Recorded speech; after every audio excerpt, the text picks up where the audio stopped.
and welcome to another episode of I Guess I'll Do It with Pat House, a podcast where I talk to comedians. It's as simple as that. Today, I'm very excited to have my guest here, and I got a funny story to start this off. I think my guest today has been featured in Forbes. Her album, This Happy, was #1 on iTunes, and later this year, she has a Dry Bar special coming out, which is awesome. Today, I have Meghan Hanley. What's up? Hello, Pat. Very excited to be here. Thank you. I'm excited to have you. Okay. So I start off every podcast by explaining where I met my guest. I'm really good at remembering the first time I meet people, but I've met most of my podcast guests, like 95%. Only 2 or 3 I've never met. You are my first guest where I have no idea if we have met or not. No clue. I feel the same way. As I was saying, somebody recommended your podcast to me. I feel like at some point during the pandemic, I think it might have been Lynette Palladino. She was talking to me about it, and and I think it came up because she was like, "Have you listened to the episode with Jackie Kashan?" She's talking about how Kathleen Madigan's like, "If you're not making at least $5,000 a week," and I was like, "What?" Yeah, and I was like, "I'm listening to that podcast immediately because I need to find out." Fun fact about that episode, Jackie Kashan, first comic to drop the C-bomb on the podcast. Oh! So, special spot in my heart for her for that. Yes! But it's funny. I want to say yes. I want to say we have met, but if it was like 10 or 12 years ago in New York somewhere, but I have no recollection. I know. And it was like, so she brought up the podcast to me, and then I was listening to it, and then I was like, something popped up, and then you popped up on my Facebook, and I was like, wait, we're Facebook friends. And I'm like, so there must have, exactly. We must have met at some point, and we've both been doing this so long. I'm sure at some point we've and we have so many mutual friends. It's just like comedy. There are, it really is, but maybe that's every community. Like whether you're a musician or a lawyer, there's so many people involved, yet it's still such a small world. Yes. Comedy is absolutely no different. There are a million of us, but it's just like, oh yeah, I saw them last week. I haven't seen her in 5 years. Yeah. But you were just, that shit never ceases to blow my mind. Yeah. But I will start off with this because you and I in the past 2 weeks were chatting here and there because of something I put on Facebook, and it's a 100% true story, and you commented on it, and that's what made me want to reach out. I posted a Facebook status, and it happened about 6 or 7 years ago. I was opening for Sebastian Maniscalco in Virginia on a Sunday night. And then 3 days later, I was with Mark Normand just featuring for him in Philadelphia. And a woman happened to attend both shows, and after the show had to make a comment that I did the same exact set 3 days before. 200 miles apart. A theater, 4,000 people, and a comedy club, 200 miles apart, 3 days apart. And this woman's like, you did the same shit the other night. And I swear to God, I think about her 4 or 5 days a week. Right. Isn't that so crazy? Like what should happen in that moment in our mind really is us as professionals going, oh, she just doesn't understand comedy.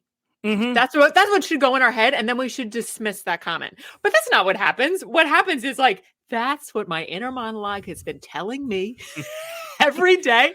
I don't write enough. I don't have enough material. I'm not creative enough. And it's like, it just takes one person to make a comment. And instead of all the good comments, we remember that. To derail everything. Yes. It's like the same adage where like you could be crushing in a comedy club in front of 300 people, but if 2 people in the front row aren't smiling, that's all you focus on. Yes. It doesn't matter that the other 298 people are having a blast. You're like, what the fuck is their problem? I know. And it's amazing. I used to get that. So before the pandemic, I was working out on cruise ships for a little while, and cruise ships, you're stuck on a vessel together with the guests for, the whole week. And you're living with your audience. Yeah. And that's why when you do cruise ships, you really need so much material because people come back to shows multiple times. And we have a lot of different shows. When I was working out on them, I was the host. So actually, it was one of those things where it was like 2 headliners, 1 host, but the headliners rotated shows. I was on every show. Oh, because you were the host. So you had to. Oh, yeah. And it was like one of those things where at first you go, you only like contractually, you need like 2 different 10-minute sets and then you need a theater set. But you're like, yeah, but I'm doing 15 shows a week. I needed as many different 10-minute sets. And people think, oh, but 10 minutes, but you're like, no, you need like a beginning. You need an ending. Yeah. You need to also, of course, go with what's happening in the crowd. And the headliners, of course, because they're also being asked, they do a 35-minute set, like, again, contractually 35-minute set for the club. I think it was like 18 minutes for the theater. But what would happen with all of us is like most of the early shows were clean, but the later show was kind of a dirtier show. And even though contractually you didn't have to have a separate set, audiences would come back to see a different show. So like, we're all using so much material. So I would start out, and especially once the headliners saw that like I was good, like I was like a good comic, they were like, do as much time as you want. And I was like, I see what's happening here. You guys are like into your time. Yeah. And so then it became this weird challenge in my head that I was like, I don't just want to do 10. I want to do around 12. I don't want to really be doing a ton more time. But like, if I'm comfortably doing about 12, and then that adds up for each set. And then it got to the point where I finally was like getting audiences were writing in. And then I was like promoted to headliner kind of from that, and was excited about it. Yeah, it was awesome. And it really is wild that like, it's something I didn't advocate for myself, but like other people were like, you should do this. But so I'm doing the shifts. The shifts, again, people are coming back to so many shows per night. And overall, very positive, great experience. Even people that saw your jokes, whatever. But I had one person at the end of one cruise go like, Meg, saw you this night, saw you that night. Yeah, time to get some new material.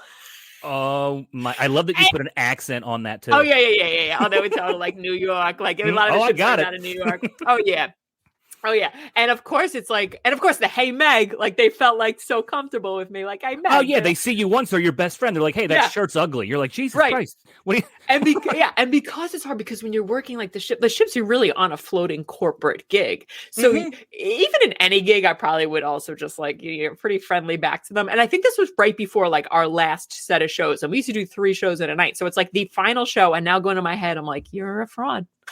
Yeah. You don't have enough material. Why don't you have another set? Man. Come on. Like, and it would even get to the point where the ships on the Friday show, I used to have a set that was like a cruise ship set that were jokes I wrote about being on a ship, and they hit the best at the end of the week, because by then, of course, the crowd knew every reference I was talking about. Yeah. And part of me was like, this is hacky. But then another part of me was like, I would do this wherever I was working. Like whatever the environment is what you end up writing jokes around.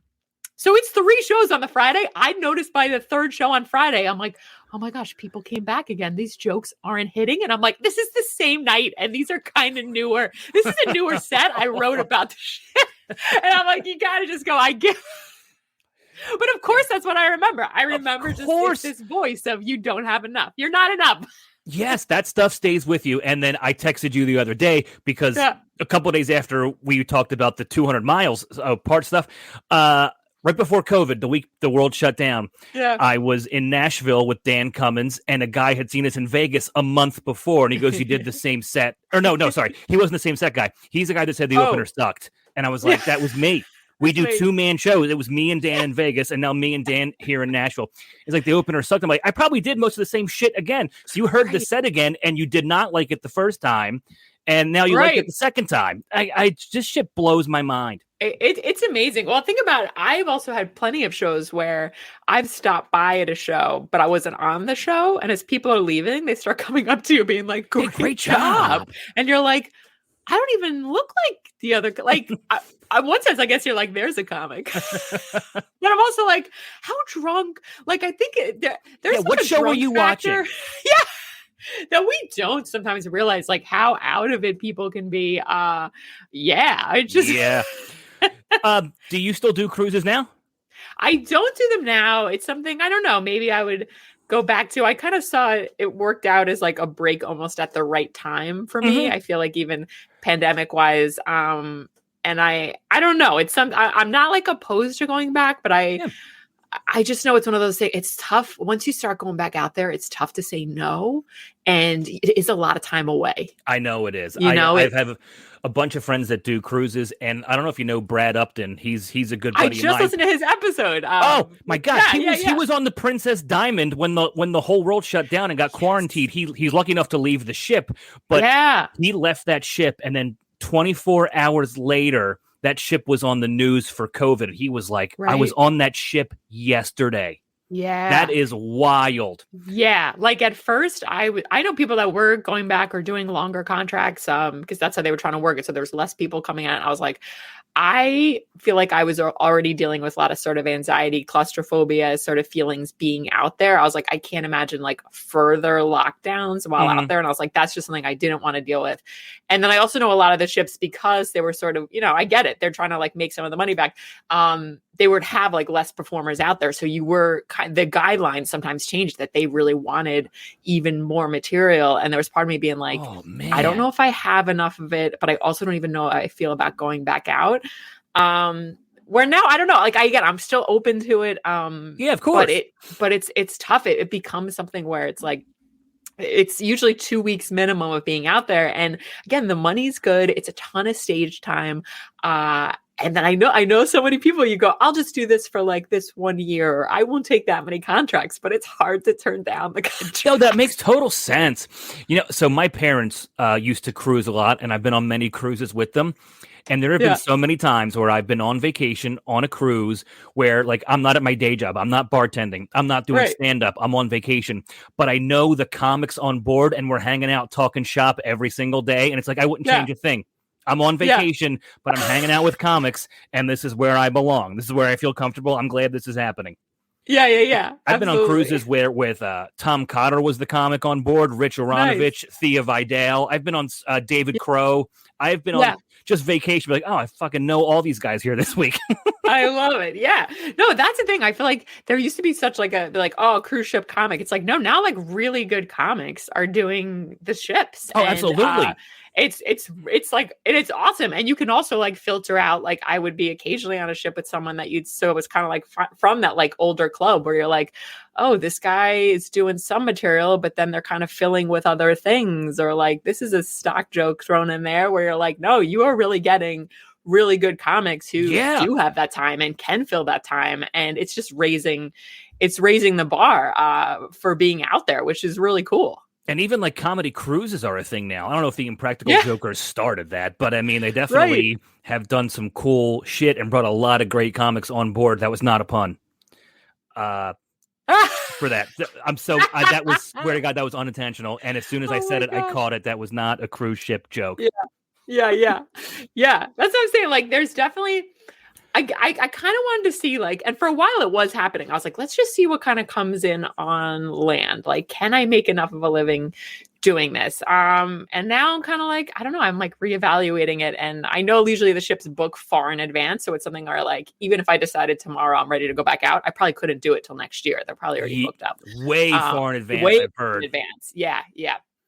But yeah, it's a very interesting world, but it does give you tons of stage time, and you have plenty of time to write. You don't have an excuse to not write. I know, when you're on vacation every day, or you have, the whole entire day, you're only working 12 minutes a night if you want to, if need be. Well, it depends. Yeah, not if you have multiple shows a night, but I mean, yeah, we used to do multiple shows. Yeah, so for me, it would be like 3 shows, and it would be like a 7, 9, 11 o'clock. And then the way it would work, headliners, they'd split it. So one night the headliner would have the 9 and the 11, and the other headliner would have the 7 and the 11. The other headliner would have the 9. Then it would rotate like throughout the week. Now that we're talking about it, I'm like, I probably will. I'm planting that seed again. I mean, why not? You know what? I also was curious that a lot of it with me, even like not sure if I wanted to go out there. It was also a lot to, I feel like, deal with for me mentally, just in it's so much adjusting. Like, you just are going out onto this vessel in the middle of the sea that has like a lot of rules, and rightfully so, because you really are in this like functioning little little thing going place to place. And it's a lot of like, especially as the comic, you are going out by yourself, and you're like, who am I going to be working with? Am I going to make friends out here? I shouldn't hang out alone this whole time, but I also will need my alone time. Like, it's kind of like a mental adjustment. And then you kind of end up forming all these like amazing relationships with people that are also working out there, other performers and piano players. And like, it's a really cool scene. And then when you leave, it's like everybody can't wait to go home, but then you get home and you're like, oh, now I'm sad here. Like, so it's a lot of like waves of adjustment that I don't find that when I go on the road on like land. I feel like that's like more manageable as far as the ups and downs of it. But now that we've gone through a pandemic and being forced to like be locked down, I'm like, oh, being stuck in a ship might actually not be so bad. No, that sounds fantastic. Like, I mean, now that I've like, I had to like basically lock down at home for so long that I'm like, if I'm floating around at sea and I'm performing a lot, it actually might be easier. That sounds like so much fun. It really does. Yeah. I would imagine on a cruise ship, like you're performing in front of. Now, the dirty show is a whole separate thing, but for like the regular show, there could be like a 7-year-old in the crowd and a woman who's 93. Yeah. You have to play to all of that. So you have a dry bar coming out later this year, which we'll talk about in a second. We don't know. We don't know what's coming out. Okay. Every year I say this year. Okay. Well, I filmed it in November 2021. So I don't know. It's in their hands. It's in their hands. And because I had all my own stuff that's coming out, I haven't been pushing so much for it because I'm like, let me get all my stuff out. Like my album's out. We finished editing. We didn't shoot my album as a special, but the first show, which is the whole first show is in the album, but I did more additional jokes in the second show that I ended up editing in. But the whole first show is on the album and the crowd was like incredible. So that I do have a couple different camera angles. So like I sat down with a friend of mine, it's an editor, and we've just been doing it. We're pretty much done with it. So I'm like, all right, that'll go up as a special. So I feel like once all of that is out there and I've got like all my own stuff up, and even knowing like I had my own version of jokes, even with serious kind of thing, then I'm like, all right, then I can start. Maybe I'll start sending emails to Dry Bar being like, so when? Let's get this ball rolling here. Yeah. Because I've heard different things from so many different people. Like they were a pleasure to work with. It was a great. I had less than 2 weeks notice before I did it. Did you really? Yeah. How did that happen? It happened like so quickly. I did a show. I'm really good friends with Robin Shaw. Robin Shaw is very funny. She went like viral during the pandemic. Is doing like incredibly well. She does a weekend at Caroline's, sells out, incredible. After that weekend, that Monday, I was like, all right, I got to start. I want more of my own thing. I have to just start being more aggressive, start sending out emails. Not kidding. That Monday, I email Andrew Slater, very funny comic. And I just said dry bar ? And I was like, who do I get in touch with? He put me in touch with Chuck from Summit Comedy and was like, oh, just connecting you two. This is my friend Megan. I'd recommend her for Dry Bar. And also then Andrew messaged me and he goes, oh, Chuck just messaged that like there's an opening, like not this Saturday, but the next Saturday. And he goes, he's looking at tapes right now. So like send him. So I replied and I was like, oh, here's a link to my video, and like thought nothing of it. Within like an hour, he was like, you booked it. And I was like, what? That's incredible. It was crazy. It was like, I sent Andrew that email, and it's the same time that I was like sending second emails about, I want to record an album. And then it was like that day I got like Dry Bar. And then 3 days later I had a meeting and it was like, yeah, we want to record an album with you. Let's get the dates. It was like all that week. It was very, very universe aligning. So you had to book a flight to Utah right away and that was my biggest thing, where I was like, okay, I have to just make sure there's flight. I got to figure out flights and hotels. Otherwise, you're getting in a car and you're driving there. Right. How am I doing to get there in time? Yeah. Yeah. It was a weird thing. I feel like for me, November 2021 was insanely busy. And it was this weird combination of from October almost through the end of that year, where I was suddenly like, those kind of things started happening. I was still doing virtual events. I had a bunch of virtual events come in, but then I was starting to do stuff in person. That week, it was like I was at the Borgata Sunday through Wednesday. Is that correct? I think so. Sunday through Wednesday. My mom came to the Wednesday show. We drove back to Brooklyn that morning. Thursday, I got on a flight to Salt Lake City, flew there, film Dry Bar on that Friday, or something along those lines. It was one of those, like, I went from the Borgata basically to get on a flight to Salt Lake City and then went film Dry Bar. And while I was at the Borgata, I had 2 virtual events come in and I was like, everything's working out. Those it's like peaks and valleys. I definitely had those weeks, those months before. And then sometimes you're like, there isn't shit for 3 months. Yeah. No, I was like November 2021, because I was someone who, when we got locked down, like especially like March 2020, I like immediately, I did an Instagram live comedy show from my apartment that first Saturday. And it was like, I'm doing 30 minutes Instagram. My roommates ended up being a part of it. It kind of became like a little bit of like a campy thing. We're doing like, I'm doing stand up, but then a little bit sketchy sketches. It was sketchy. But immediately I was like, I'm someone who's like, what can I be doing? And it went well. I put up a Venmo thing. People sent me tips. And then we did it for the next couple weeks.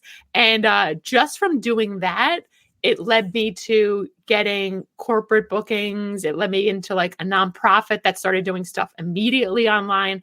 And it was like this kind of building thing that throughout the pandemic where I was really having a hard time making that transition to people getting me to headline, booking me frequently. And it messes with your own head where you go, people don't want to hear from me, or I'm not good enough to do this.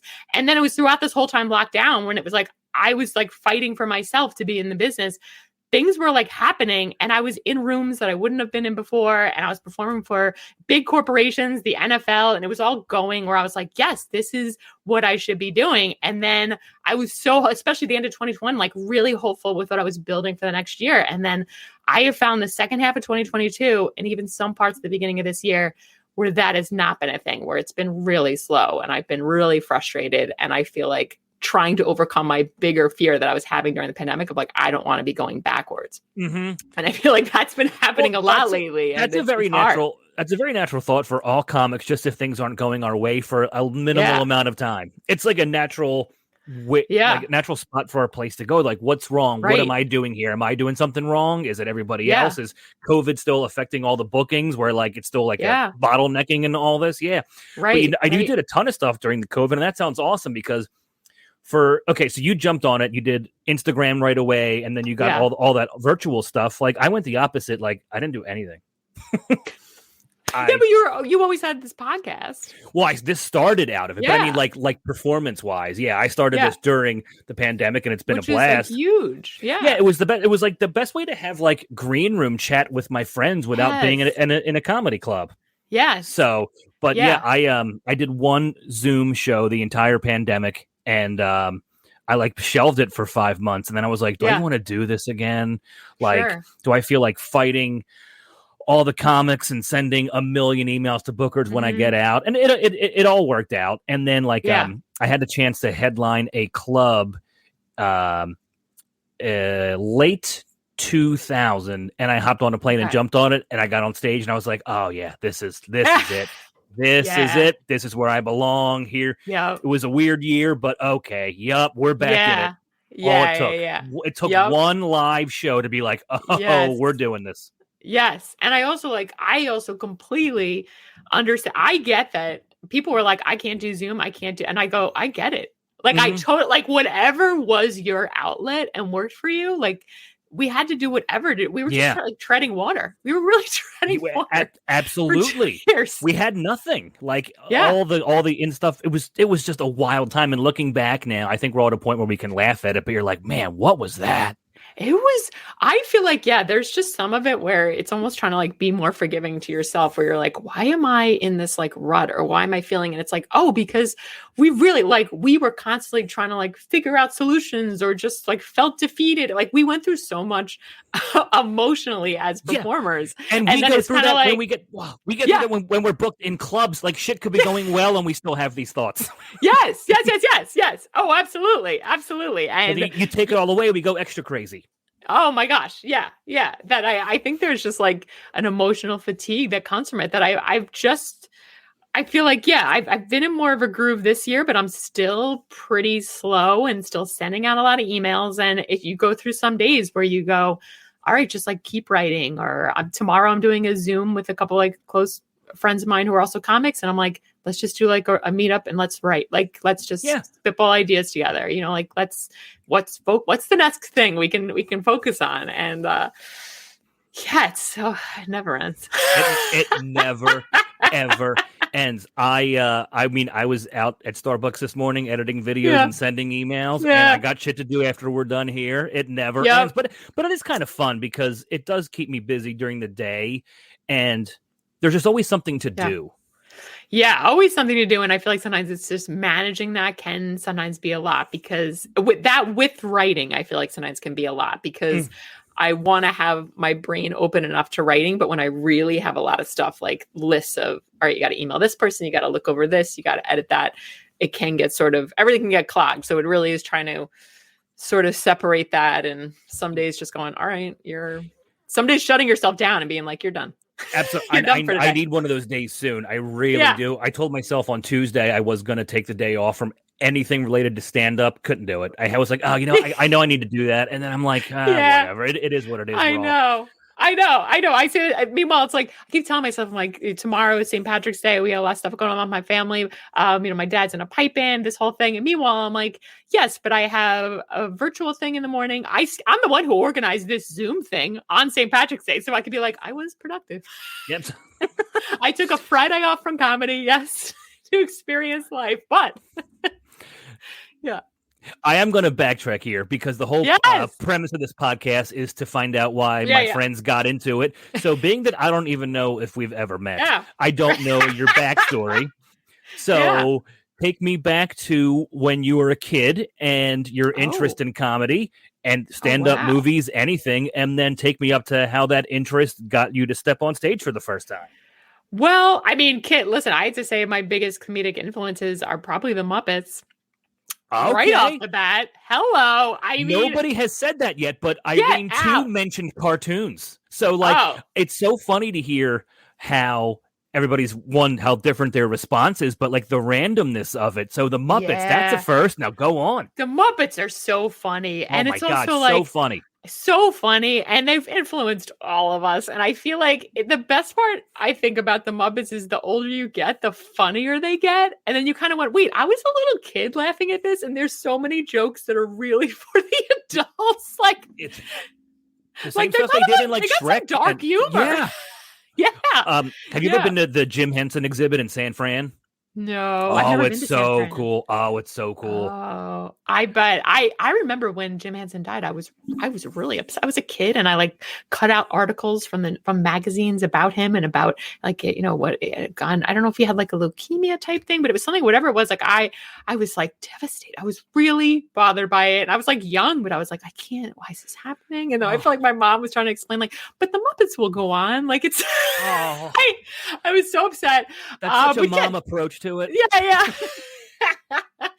But devastated. And but we were just obsessed. We would have the Muppets on all the time, constantly. Great Muppet Caper, probably one of our favorite movies nonstop growing up. We had it memorized. And then I feel like it becomes a thing. You're watching it as a kid. And then when you get around the high school level, it gets even funnier again. And then when you find other people that can also quote the Muppets, you're like, oh, you're the people I want to hang with. You get it. But that's definitely was I think the start of it without even realizing it. That's so awesome. That's You're totally right, though, and you're right about finding your other friends that could quote the Muppets. With me, it was in high school. It was friends that were quoting Wayne's World and Mitch Hedberg. It's okay, these are going to be my friends for the next 4 years or the rest of my life. Right. Yeah. I feel for me, it was stand-up wasn't even something that I feel a lot of comedians really study a lot of comedians and watch a lot of comedy. Where for me with stand-up, it wasn't so much like that. I remember the first comment, Chris Rock is why I started to do stand-up. I had never seen anything like that. When he came back, when we were younger, my parents were really strict and we couldn't even stay up late to watch Saturday Night Live. So I saw all the classic Saturday Night Live episodes with Chris Farley and Adam Sandler and all those guys when I was older and they were in reruns. We weren't allowed to be up watching it. Oh man. Yeah. But knew of it. But again, my parents no, you're in bed by that time. We're not watching it. But when I was a freshman in high school, I guess that's where, it was well, you got to be home curfew, but okay, you could be up and watching as long as you're home. And that first year, it was 1995 was the first year Will Ferrell was in the cast. And it was that brand new cast of SNL. Oh my God. That was Sherry O'Terry and Molly Sherry Shannon. Molly Shannon. Yeah. I don't know if I think Chris Kattan was that class or maybe the next year. He was in the ballpark of that. In the ballpark. David Spade was still on the show. He was the only one that didn't leave. And he had Spade in America that we thought was so funny. Yep. And I used to record it on VHS. We'd have the tapes and we'd watch it over and over again. We would do the Spartan cheer. And that year, Chris Rock came back and guest hosted.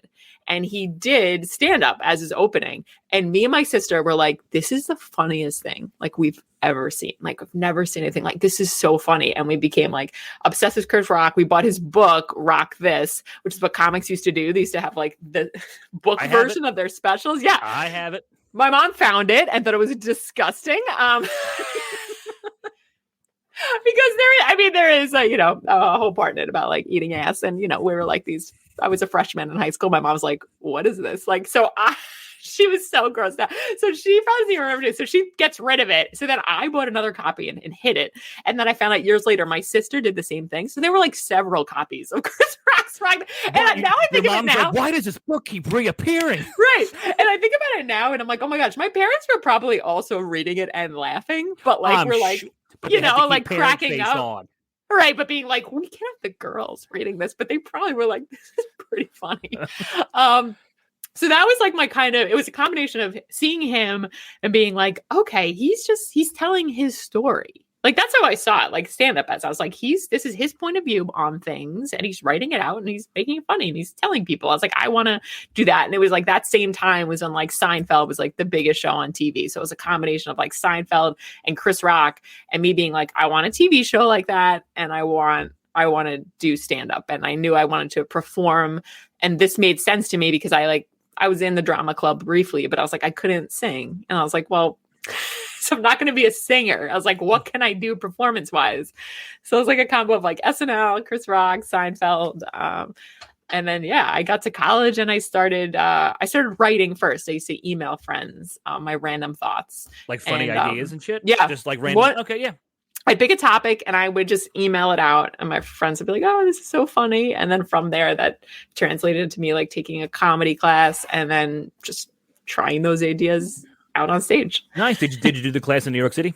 I did New York Comedy Club, Chris Murphy's New York Comedy Club. That was the first place like I ever performed. That was my next question because I was going to ask if the class had a graduation show, and that's pretty common for somebody to have their first set at the graduation show.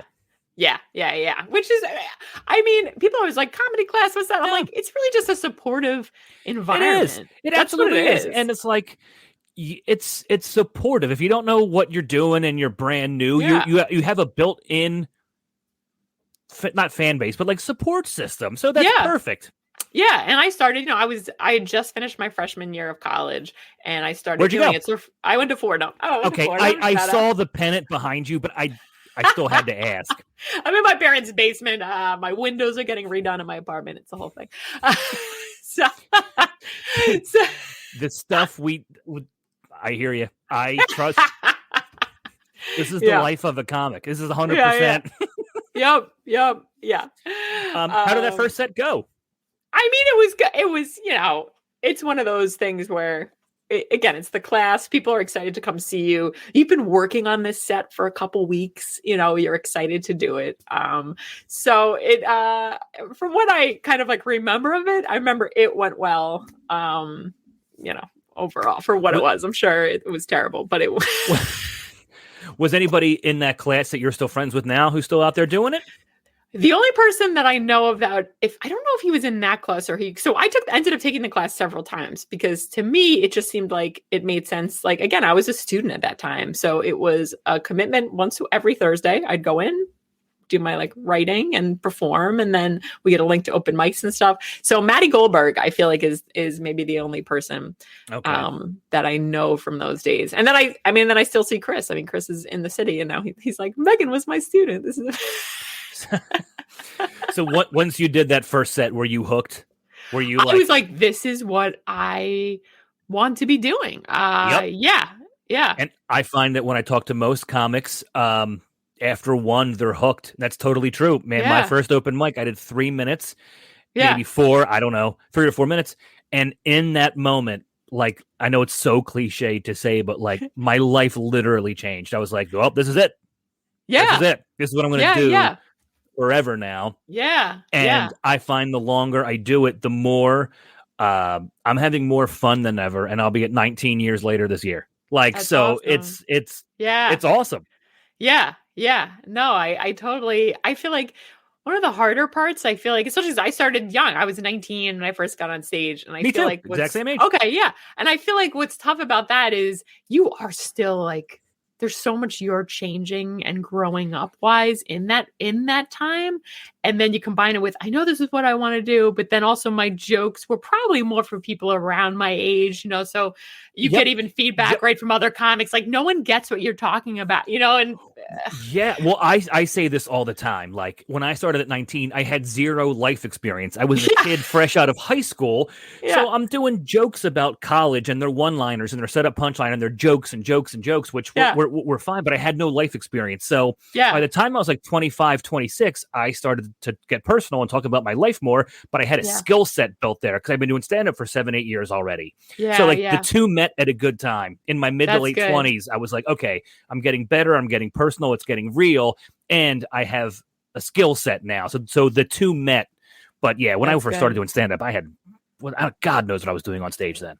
Yeah, it was like I was all over the place, but I just remember being so excited about it and like writing all the time and coming up with ideas. And it was just, and then I just remember going through waves in the couple of years, probably like 23 to 26, I feel like probably very difficult, where then I'm like running around doing all these like part-time jobs and waiting tables and like trying to just pay bills, and then also doing stand-up at night, and then also, wondering if things are going forward. And then I feel like that's when like self-doubt kind of comes in, and it's just so many different ways of that never really ends, that kind of continues to manage. But it's the thing I feel like that's changed is I feel like towards my late 20s, I started really knowing I'm getting better at this and this is what I want to do. But I used to question for a long time of like, maybe I just won't make it as a stand-up. Maybe I'm doing this because I'm supposed to be a comedic actress, or maybe I'm supposed to be a writer. I just really like doubted that people would want to listen to me for a long period of time, or maybe I'm wrong kind of thing,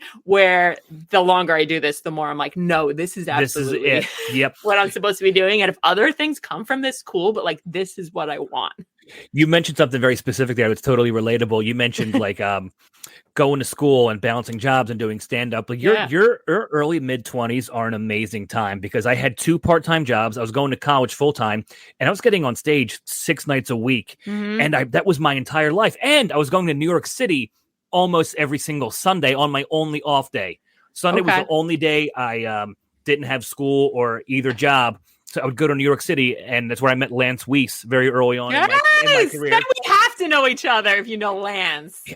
We met 18 years ago, and we still keep in touch. He is the best. Gosh. I love Lance. So, like, okay, so you're balancing jobs, you're doing open mics, you're going to school. Now, like, I could bartend for 6 hours, do one open mic, and I'm exhausted. Like, man, I'm just saying physically, your early 20s are an amazing time. Because you can do so much, and you still have energy and the ability to just keep going. Whereas now, like, I just don't have that anymore. It's also like, I look back and I'm kind of almost, I feel like I should have enjoyed it more, but I feel like I put so much on myself of, I was doing this path that like I shouldn't be doing. Like I should get a real job. My friends are having success. People are starting to get married. I am behind. I'm never going to have enough kind of thing. And even though I was doing the thing I wanted to do, I really felt like a failure I put too much on myself. And I look back now and I'm like, I should have really just been a little more like brazen about it and been like, this is the life I want, which I guess I also was, because I was doing it and was doing everything and producing shows and booking people. I was like 23 and I was running the stuff at like Joe Franklin's Comedy Club, and I was, there several nights a week producing shows, booking I was doing so much. But I also just like felt I don't know. Well, it's funny It's funny when you get older and those friends who were successful and like have families look at me, the comics, like, man, I wish I was doing what you're doing. It's like, yeah, man, I got freedom and I got time, and I don't know what to tell you. It's great. It's it's so funny. Like when I was working on the ships, probably one of the last ones I did before everything got shut down, a guy was on the ship with his family. That was when I first was doing stand up, and we were all working together all the time. So this was like I don't even know when this was, like early 2000s. And he had stopped doing stand-up. He started getting into voiceover acting, and that became like his main thing. And he was making like a good living as voiceover actor. But we're like sitting on the ship together, and he's like, oh man, he goes, I kept going by going, I wonder who the comic is. And like, this is so cool to be like sitting here with you, and like you stayed with it and you're doing this. And he kind of was like, man, maybe I should have. And I was like, that's not really fair. Like I went with it, but somebody else goes, that the other comic goes, that's not, he kind of goes, yeah, he's seeing like the bright spot going, maybe I should have, because I'm seeing the bright spot. And it's like, you're forgetting about all the negative. Like you probably made the right choice for yourself. Yeah. You forget that, like, people see you do, your killer 30-minute set. And it's like, you don't realize this took 12 years of my life. It took me who was it? Bill Maher said it took him a decade to get his first hour, and then he did that hour for 5 years. It's like people would he'd be like, "Hey, great set." He'd be like, "Yeah, thank you. It took me 10 years to get," and it's totally true. It is, and there's so much like editing that goes on where it is tough to feel like, oh, I've got like, you might go, oh, and now I have another 20 minutes. You go, yeah, but I just cut that last 15. So you go, it's not really accumulating on, because even that with, I feel like pandemic jokes is that there is so much material that now was stuff that I wrote about the pandemic, was doing during the pandemic, was kind of doing it a little more last summer. Some of it kind of came back because it felt like a throwback a little bit. Like, remember that crazy thing we went through? But now it's like, yeah, some of that stuff is kind of done. And there's part of me that gets on myself, like, I'm not writing enough. And I'm like, yeah, but you're also like saying goodbye to, like, you probably developed between like 12 to 15, like good, I mean, there was others that didn't last, but like good minutes that like, it's out of your act. Yeah. And also, like, there's some, like, you always keep the jokes in your back pocket. You never know when you're going to use them again. Yeah, I also feel like with like COVID jokes, I had a good 3 or 4 that I really used heavy the past 3 years, but I feel like the world's over it now. So maybe we don't need to do the jokes anymore, because now that things are normal, we can just forget about it. Yeah. No, totally. Absolutely. I saw on your Instagram, you were recently in Dubai for shows. Yes. Dubai, tell me about that. Yeah, it was awesome. So cool. I went with Joe Larson. Do you know Joe Larson? I do. It's great. I mean, not like a great friend, but through the comedy. Yeah. Very funny. Really funny comic. So me and Joe have been like good friends for years. He actually went, he did this. It's the Laughter Factory. They've been doing stand-up they brought stand-up to Dubai like for the past like 25 years. And they mostly usually use like comics from all over the place, but mostly UK. That was like primarily UK comics are there. And even when we were there, we felt like we were like, wow, for a place that like wasn't colonized by the Brits, we're like this very feel like half the audience were UK. Like, and I get it, for them, it's like a 6-hour plane ride. It's not kind of as far. But yes, they mostly use UK acts. And then during the pandemic, it was like, if you went to Dubai from the UK, you couldn't go home for 2 weeks. Yep. UK had that stipulation the most, or the strictest, I should say. Yeah. So they started using acts from all over the place. And I don't know how Joe got hooked up with them, but he did it in the summer of 2021. He went over and did it. And then they loved him. He did amazing. And they were like, all right, we want you to come back. And he went in the summer. They're like, we'll have you come back in like February where the weather's a little more tolerable. Because he's like, Meghan, I can't even tell you. He goes, I was going through so many shirts a day because it's like so hot. Dude, I was in Austin, Texas last week and I couldn't handle it. Oh, I love Austin. My sister lives there. You should have told her to come last week. I headlined Cap City. Oh, nice. That's awesome. A day late and $1 short. Oh my gosh. But so they're basically like, come back. Who do you want to come back with? And he was like, my friend Meghan. So that was great because we got to do it together. Because it is so far away and such like, we were there for a while that it was great for me to like be going with a friend already. And because he'd already been there, he like knew places to go for us to explore and stuff like that. And then we got hooked up with a comic named Paul McCaffrey from the UK who was awesome. And like the three of us got along so well and like had we still have like our group chat on WhatsApp going. Like we had such a blast and the shows were really great. Like they were different hotels. We moved around a lot and the audiences were really good. And they almost like darker and like dirtier comedy, I was just more going than to anything ask, else. actually, if you had to be clean for something like that. That was going to be my next question. Yeah. I guess they said because we were performing at hotels, like that's why it's kind of like a loophole. Like if there were other venues we were at, especially Dubai, there might have been stricter guidelines kind of what you could do. But there's a lot of rules in place for when like contractors were building the city who were coming from other parts of the world who wanted to be able to drink. They wanted to be able to like hang out. So there's different kind of rules in place. Is Dubai like a BYO? Like no, there is alcohol there. You know what's kind of interesting is that because it's not like everywhere you go, especially in America, it's there's drinking everywhere. So there's if you go to a major city, there's even also like Europe. Be like, I mean, it's part of the drunk culture. People everywhere. It's part of it. So what was smashed in Europe? So so you could drink, and we did drink, but it wasn't like we were the Saturday night we flew in, we had shows that first Friday, so we were all like so out of it because we're time zones like so out of it. Time zones, it's like half a world. Oh, it is. It's 9-hour time difference. The flight's 12 hours. Like we were just so the Saturday we were all kind of like still a mess. We do the Saturday show, and then afterwards Joe was like, I kind of just feel like going out and just walking. And we were like, yeah, like let's go out and walk, which was also great because we like got to know, we just, anytime comics hang and you can just be talking. So we're out walking around. It's just like after 11 p.m. and everything is always really lit up there because it's really cool looking buildings and stuff like this. So we were just walking around, and it's like so calm and peaceful there's people walking around everywhere, families walking around. And we were like, oh, there's no like wasted nightlife.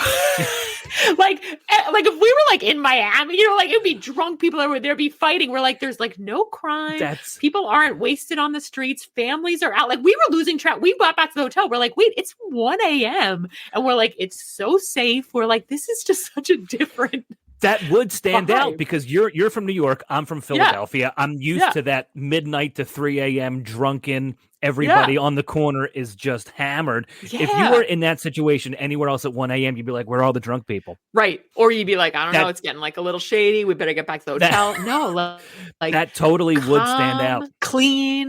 Like it was different. It was a really cool experience. And the shows were so good. That is awesome. Really cool. Yeah, I haven't really performed internationally too much. I did one set in Puerto Rico and I did one set in Galway.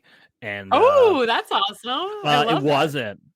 Oh, was it? Dude, I did a set. I swear to you, I did a set in Galway at an American themed bar, and all the photos behind the stage were from 9/11. Oh my God. What? There is a photo of me. I'll have to find it and send it to you if I can find it. Oh my I'm literally, I have the microphone in my hand, and it's the picture of the firefighters putting up the American flag right next to me. Oh my gosh. My gosh. Which is hilarious. And as a comic and an American, I can laugh about that. But I made a joke about that on stage, and it did not go well, and it set the tone for the rest of my set. And I was like, guys, I'm from there. It's okay. And I didn't like flat out bomb. It just didn't go well. But like, that would have been a killer opening joke in America. Yeah. You know what I mean? That would have been a killer joke at ground zero. but over there, they were like, no. And I was like, oh, this just got real awkward real quick. Oh my gosh. Because you know what? Maybe they're being like, this is like a tribute. We're honoring this. We're honoring America. And a lot of Irish Americans, a lot of firefighters, Irish. Yeah. And we're like, yeah, exactly. But that's what we do in America. We make fun of our tragedies. Like, that's exactly what we do every single day. Oh my gosh. I saw last week you were in Grand Rapids. I saw the photo of you, Mike Vecchione, and Steven Rogers. And I was like, I love all three of those people. Yes. Laugh Fest. It was awesome. It was awesome. Really cool. Grand Rapids is a cool little city too. It was very cool. Yeah, we did a lot of shows. It was Thursday through Saturday, and we did 11 shows, which was it was awesome. Oh, that's awesome. I love action-packed weekends like that, man. Yeah, it was just cool because it really it sets it up that like you're like you go to the place called the Bob, the B-O-B, the big old building. Yep. You can spend the whole weekend in that building because there's shit to do on every level. There's so many levels. And I saw the initial thing for it and I was like, I go, oh, who's Bob? And they're like, no, it's a big old building. And I was like, wow, we are we are in the middle of the country. So we go to do it. But what was cool is, so like Dr. Grins is on like one side of like the floor we're on, and then the other side is like a catering like banquet hall thing. So what they do is there's 2 shows happening simultaneously. So people can sign up for the 7 p.m. dinner and a show, or they go to the 8 o'clock show, just the show, go to Dr. Grins. They both get packed out. And then what they do, there's 6 of us with the show order. You're like 1, 2, 3 in the first room, and then you just walk across the hall and you're 4, 5, 6 on the next show. So it was really cool to just, because a lot of times when you have 2 shows, you're waiting around for that second show. And now it was like, oh, once the show started, it's like you just keep moving and keep doing sets. And it was nice to do that many sets. Like it was. Oh, it really good. is. Did you see Alicia? Yes. Oh, she's the best. Her and I have an inside joke. Years ago, I was at Dr. Grins in Grand Rapids with Dan Cummins, and we were helping Dan sell merch. I was selling merch next to Dan, and she was helping Dan sell his merch. And in his suitcase, Dan had one 5X shirt.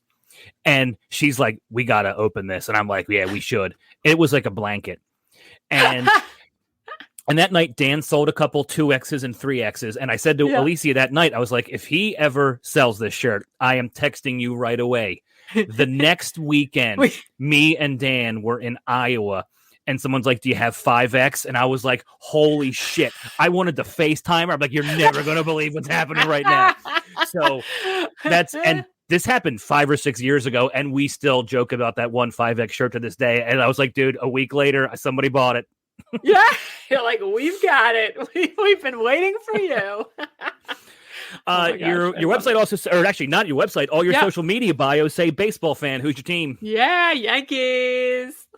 All right, well, it was a fun podcast. I don't expect a reaction. I don't expect a reaction. I understand, Philly. All right, here's my one Yankees story, and it is kind of cool. I am a Phillies fan, first and foremost. Obviously, of course. The Mariners would be my number 2 team. A couple years ago, before COVID, I was at Safeco Stadium in Seattle, and I saw Aaron Judge hit a home run in the second deck to like right center. Yeah. It was the farthest home run I've ever seen in my entire life. And everybody in that stadium, Yankees fan or Mariners fan, was like, damn. Yeah. And actually, it's worth noting there were way more Yankees fans in the stadium that day than Mariners fans. And I was probably the only person wearing red that day. Do you visit many ballparks? Like, are you on the road and try to hit stuff when you're in town? I try to, like, if it works out that way, but I feel like I definitely haven't been to enough. But I did do Seattle when I was out on both times I was on a ship in and out of Miami. I went to their ballpark, and that was like a couple of years ago. So I got to see like when Ichiro was on that team. And then it was like, oh, there's Mattingly. Giancarlo Stanton was still on the Mariners. Yep. It was like, not Mariners, sorry, on the Marlins before like all the trades and stuff like that.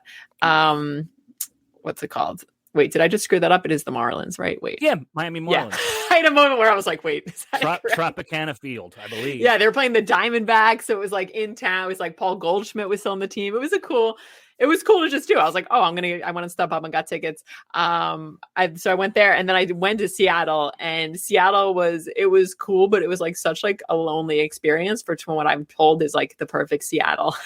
Kind of. I go there frequently. My sister and my nieces live there, and I go there for shows every year, but I also go for a weekend every year just to hang. So I've been in that area a lot, and sometimes you're like, yeah, this is kind of lonely. And it's just gray. Yeah, because first of all, I'm at a ballpark. I'm at a ball game by myself.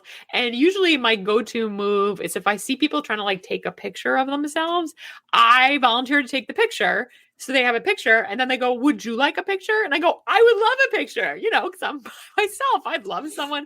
And then usually it's come like, hang with us. Yeah. And then usually it's like, there's at least some conversation. Like, so you're not really just totally alone. Not that I want to like hang with other people, but especially when I'm sitting there like having a beer by myself, you just want to at least feel like a ballpark feel. Exactly. And then I was walking around. I was still taking other photos, and I almost started to like get really sad. I was like, I'm just by myself. And then I finally went up top and like sat somewhere else, took in another level. And then like by the time I went back to my seat, I was like, this is great. Who cares? I'm also one of those people, like I've done a million baseball games alone, and I have my beer and I have my hot dog. And then like I'll watch an inning here. I'll watch an inning here. I'll go to the top deck for 2 innings. So like I'm constantly bouncing around. So even though I'm alone, I'm constantly moving.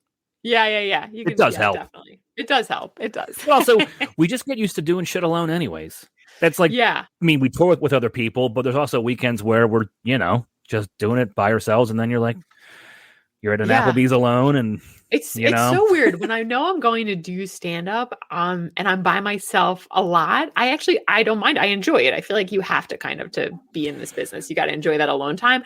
But like that trip, so I booked for myself after I'd gotten off the cruise ship because I was like, I'm already going to be in Seattle. They're paying for my flight home, like stay for a couple days. I really wanted to go to Mount Rainier. I was like obsessed with Mount Rainier.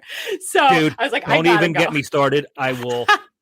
There is a old timey Mount Rainier map right behind me over there. My phone background is Mount Rainier. Yeah. Have you been? Have you gone? Oh, I took that photo. Yeah. Beautiful. Oh, yeah. I go every year pretty much. It's and gorgeous. I may or may not have Googled Mount Rainier tattoos and found something really cool. I would think, it's so beautiful. And like my best day there when Seattle was, I went to Mount Rainier and did a group tour thing. And it was like a 12-hour day. We were with the group tour and it was awesome, but it was also great because it was like, again, I was alone, but I was with people. And then as the day went on, we all started, baseball was the thing. I usually travel with my Yankee hat. And then at a certain point, somebody will start talking to me about baseball. I would even find out like, even whenever I'm traveling, if I have it on at some point, somebody will start some kind of conversation. And it can be really random. I've had people start conversations with me from Venezuela because they're like, Glaber, and they see my hat. And that's like cool. I'm like, oh, that's cool. But you're totally right. It's a great conversation starter. Wearing a hat or t-shirt of whatever team you love anywhere in the world can really start a conversation. Yeah. And even if it's like a bit of a trash talking, like there was a father-son, they were Nationals fans, but who cares? I'm a baseball fan. So then we're just talking about, what was happening that season. I still call them the Expos. I love that. I love it. Yeah. But that's the thing that I was finding. Like, so if I know I'm going, like I'm on a weekend somewhere, I got shows somewhere, I am like, I love the downtime. I love the alone time because I know I'm still like meeting up with people at a destination. I know I'm still going to the club. Like there's other people that I'm here with. But what I found out is like, I did that Seattle trip and thought I was going to have this great time. I was like so miserable and like lonely the whole time. Dude, the last time I was out that way, I had a full weekend at Tacoma Comedy Club. And then I was going to spend out there for just an extra 3 or 4 days out there and just do my own thing. Now, I know it's like gray and dreary out there. It was nonstop fog and rain. And I was like, I should have just went home. Like, I love the Pacific Northwest, but it was such a miserable 4 days. I just found myself like getting lunch at a bar, having a couple of drinks, then taking a nap, then going to a different bar for dinner, then going to bed early. I'm like, Jesus. Like, Yeah. So I totally hear you on that. All right, we're going to wind down here. What do you want to plug? Plug all your socials and let me know if you may or may not have specials coming out this year on various platforms. Listen, you can find out all the information at my, I'm mostly on Instagram the most, but all of my socials are the same. I'm at the Meghan Hanley, Meghan with an H. The album link is there. You can listen to the album right now. You can stream the album right now. We will have a special, a longer version of it coming out. What's exciting is this special version. Obviously, it's not the same as the album. The album has more jokes on it. So you're getting a little bonus if you listen to the album. And I'm just going to have, I'll have tour dates up there trying to, get more bookings and, just bouncing around everywhere. And that's the best place to kind of find me at the Meghan Hanley, all social medias. And if you're in a city nearby, come out. Yeah, you got to come down to Philly. I would love to. Oh my God. I would love to come down to Philly. Not even 2 hours away. Yeah. All right. Last question for you. One last final thing. You've heard a couple episodes of my podcast. Then I love a good horror story. Tell me a nightmare situation of a show. Okay, here it is. What comes to your head first when I think of total shit show? Well, when I think total shit show, the first thing that comes to mind is a room of 250 people who just immediately don't like you. But that's not an exciting story. That's just more of I've had those nights where you're like, oh, it's going to be like that. And those are like the worst nights for me because there's not even something exciting about it. You just go, I didn't even say anything yet. I just got up here and a whole room full of people went, nope. Dude, the worst is when you have like back sweat 5 minutes in and you look at your phone and you think you're at like 12, but you're at 8 and you're like, oh man, I have 35 minutes to go. Yeah. And then you look at your phone hoping you're at 27, you're at 19. You're like, I am 8 minutes behind on everything. Yep. It's amazing how much material you can go through when you just have to keep going through material. So that's like, I mean, those to me are more of the nightmare shows because you're like, God, nobody's even having fun here. But the nightmare crazy story, and it works out because I got a full circle ending to it because I finally last summer worked with this booker for the first time since this incident. This happened about 10 years ago, maybe more.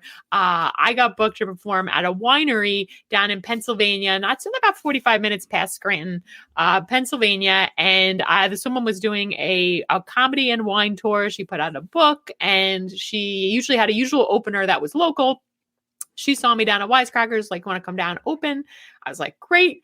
Also talk about being new and younger in comedy. Like, so there was like no overnight, and I absolutely had to like work a catering job at 8 a.m. the next day. And like, of course, drove down, didn't care. You know, you were just like that. I'll be in a car all day to do my 20 minutes and then try. Like, now I'm like, no, thank you.